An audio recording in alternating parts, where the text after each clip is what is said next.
अस्सलाम वालेकुम। Ninth class I am mister Mohammad Iqbal. I am a mathematics teacher in Usama bin Zaid public high school. Class 9 हम chapter number 10 से chapter number 17 तक definitions याद कर चुके हैं। आज आप लोगों ने इसका टेस्ट भी दिया। अब बेटा हम चैप्टर नंबर 10 से 17 तक जो आपके सिलेबस में शार्ट क्वेश्चन हैं वो हल करेंगे। बेटा आपके रिव्यू में क्वेश्चन नंबर 2 से लेकर क्वेश्चन नंबर 5 तक सारे शार्ट क्वेश्चन हैं, लेकिन बेटा मैं आपको क्वेश्चन नंबर 1 भी करवा दूंगा क्योंकि यहाँ से MCQs बनता है। अ रे हैज़ 2 एंड पॉइंट, आपने बताना ये ट्रू है या फॉल्स है। अ रे हैज़ 2 एंड पॉइंट, तो रे के कितने एंड पॉइंट होते हैं? 1, तो यहाँ लिखा हुआ है 2, इसलिए ये फॉल्स है। पहला क्या है?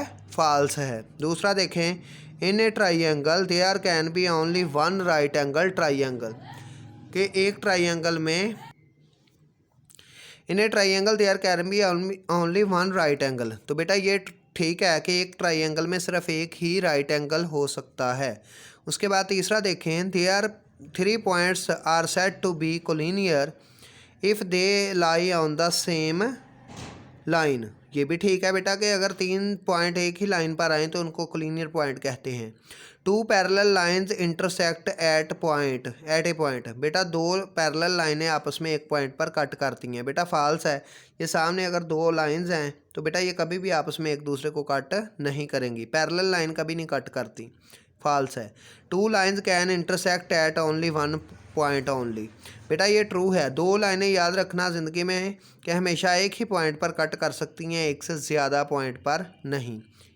उसके बाद triangle of congruent side has non congruent angle, ये बेटा फॉल्स है। अगर किसी ट्राइंगल की साइडें कंग्रेंट हों तो उसके एंगल भी कंग्रेंट होते हैं, लेकिन यहाँ कंग्रेंट है और यहाँ एंगल कहा गया नॉन कंग्रेंट, तो बेटा ये फॉल्स है। अब हमारे सिलेबस में जो क्वेश्चन है वो है क्वेश्चन नंबर 2। ये बेटा ओरल सा ज़रा क्वेश्चन है।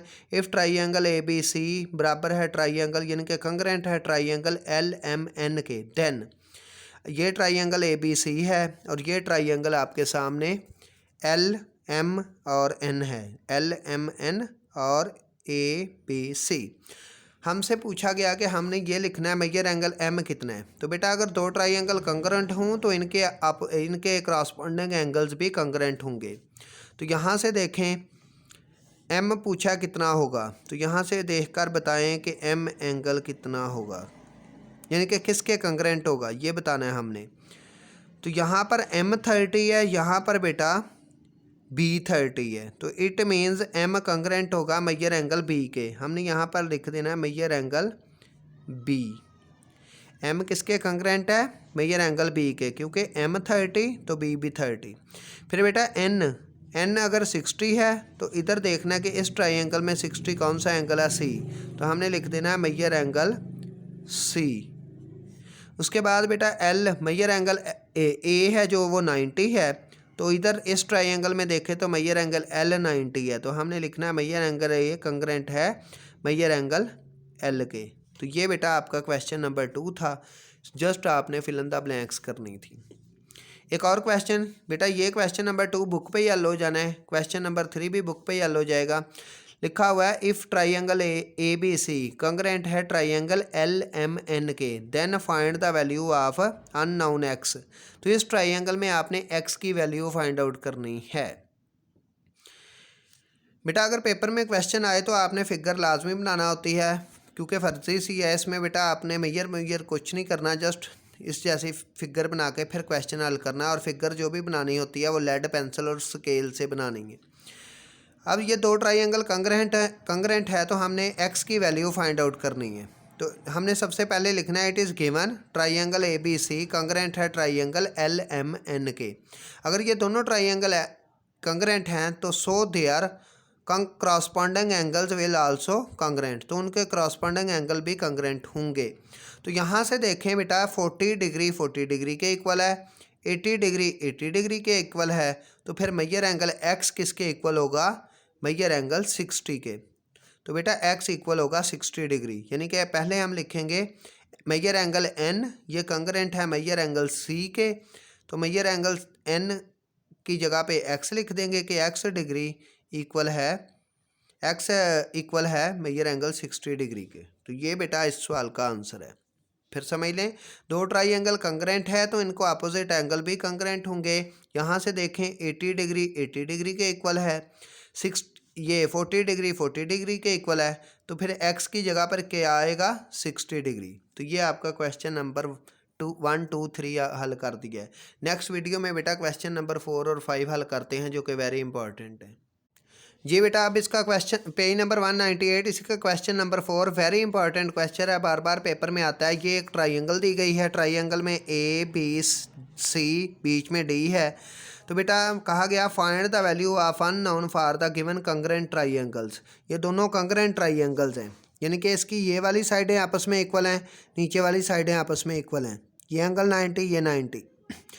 तो बेटा इसमें से हमने फिर अननोन वैल्यूज़ मालूम करनी है। एक अननोन एक्स है और एक अननोन एम है। तो बार बार पेपर में आने वाला क्वेश्चन है। अब हमने देखना है कि इसको कैसे हल करना है। तो बेटा ये देखिए, अगर ये मैंने पहले फिगर बनाई है इसकी, और फिर हम लिखेंगे इसको, ये ट्राइंगल उसने खुद बता दिया कि कंग्रेंट है। It is given the triangle are congruent so they are corresponding sides and angle also congruent. तो इनके क्रॉसपॉन्डिंग एंगल और साइड भी कंग्रेंट होंगी। तो सबसे पहले अगर एंगल की बात की जाए तो ये वाला एंगल इस एंगल के कंग्रेंट होगा, यानी कि मेजर एंगल सी कंग्रेंट होगा मेजर एंगल बी के। हम डायरेक्ट लिख देंगे, यहाँ से ये नतीजा निकलता है कि 5x + 5 डिग्री ये इक्वल होगा 55 डिग्री के। हमने बेटा x की वैल्यू मालूम करनी है। ये 5 इक्वल के दूसरी तरफ जाएगा तो माइनस हो जाएगा, 55 में से 5 निकालें तो 50। फिर ये 5 मल्टीप्लाई हो रहा है, दूसरी तरफ जाकर डिवाइड, 50 को 5 पे डिवाइड करें, आंसर विल बी 10। एक आंसर आ गया। अब बेटा दूसरा देखें, एंड सिमिलरली इसी तरीके से बेटा ये आपस में ये नीचे वाली लाइन है बी डी और डी सी आपस में कंग्रेंट है, यानी कि बी से डी तक जितनी लाइन है तो डी से सी तक भी उतनी लाइन है। तो फिर हम लिखेंगे कि 5m - 3 ये इक्वल है 2m + 6 के। ये आपस में इक्वल है। यहाँ से हमने m की वैल्यू मालूम करनी है। m वाली टर्म्स एक तरफ कर दें, ये 2m इधर प्लस हो रहा है, दूसरी तरफ जाके माइनस, और बीच में इक्वल का साइन है, ये 6 इधर ही रहेगा, 3 दूसरी तरफ जाएगा तो प्लस हो जाएगा। 5 में से 2 निकालें, 3m = 9, फिर ये 3 मल्टीप्लाई हो रहा है तो दूसरी तरफ जाकर डिवाइड हो जाएगा, m का आंसर 3 बन जाएगा। ये था बेटा इसका क्वेश्चन नंबर 4। तो अब हम करेंगे क्वेश्चन नंबर 5। मैं यहाँ पर लिख भी देता हूँ। ये बेटा इसी तरीके से इसका 5वां सवाल है कि triangle P Q R congruent है ट्राइंगल ए बी सी के। नीचे ट्राइंगल दी गई हैं, हमने वैल्यू मालूम करनी है अननोन की। इसमें अननोन क्या है, एक्स है, वाई है, जी है। तो इनकी वैल्यूज़ मालूम करनी है। हम पहले ट्राइंगल बनाएंगे।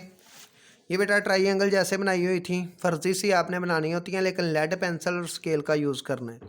अब इसमें से अगर हम देखें तो ये छोटी साइड इस छोटी साइड के इक्वल है। तो हम पहले इसी तरीके से सेंटेंस लिखेंगे, it is given triangle P Q R congruent है ट्राइंगल ए बी सी के। तो बेटा triangle P Q R congruent है ट्राइंगल ए बी सी के। इसमें देखें ये छोटी साइड इस छोटी साइड के बराबर है, यानी कि क्यू पी बराबर है ए बी के। तो हम डायरेक्ट लिखेंगे कि अगर ये ट्राइंगल कंग्रेंट है तो इसकी क्रॉसपॉन्डिंग साइड और एंगल भी कंग्रेंट होंगे। तो इट मीन्स एक्स कंग्रेंट है 3cm के, छोटी साइड बराबर है छोटी साइड के, x = 3cm, डायरेक्ट आंसर आ जाएगा। उसके बाद देखें ये जो 90 के साथ वाली साइड है बेटा ये z है, और इधर 90 के साथ वाली जो साइड है वो 4cm है। तो ये आपस में कंग्रेंट होंगी। सिमिलरली z इक्वल होगा 4cm के, z का आंसर 4cm। और फिर ये सबसे बड़ी 90 से सामने वाली लाइन इधर 90 के सामने वाली लाइन के बराबर होगी। तो इधर 90 के सामने वाली लाइन है y - 1 और इधर 90 के सामने वाली लाइन है 5। अब हमने cm नहीं अभी साथ लिखना क्योंकि इधर cm नहीं है। तो ये 1 उधर जाके प्लस हो जाएगा, 5 + 1 6cm। तो बेटा ये तीनों आंसर आ गए। x का आंसर 3cm के, छोटी साइड आपस में छोटी साइड के इक्वल थी, और 90 के साथ वाली साइड 90 के साथ वाली साइड के इक्वल थी। तो यहाँ पे देखें तो z का आंसर 4cm, और फिर 90 के सामने वाली साइड इस 90 के सामने वाली साइड के इक्वल थी। तो y - 1 = 5, 1 उतर जाएगा प्लस हो जाएगा, y = 6cm। तो ये बेटा आपके चैप्टर नंबर 10 के क्वेश्चन थे। आज आप लोगों का काम है कि इसको नीट रजिस्टर पर आप लोगों ने बेटा करना है सॉल्व, क्योंकि ये बहुत अहम क्वेश्चन है बेटा। ये 9 पार्ट आएंगे आपके बोर्ड के पेपर्स में, कुछ डेफिनेशन होंगी, कुछ क्वेश्चन होंगे। ओके बेटा, खुदा हाफिज़।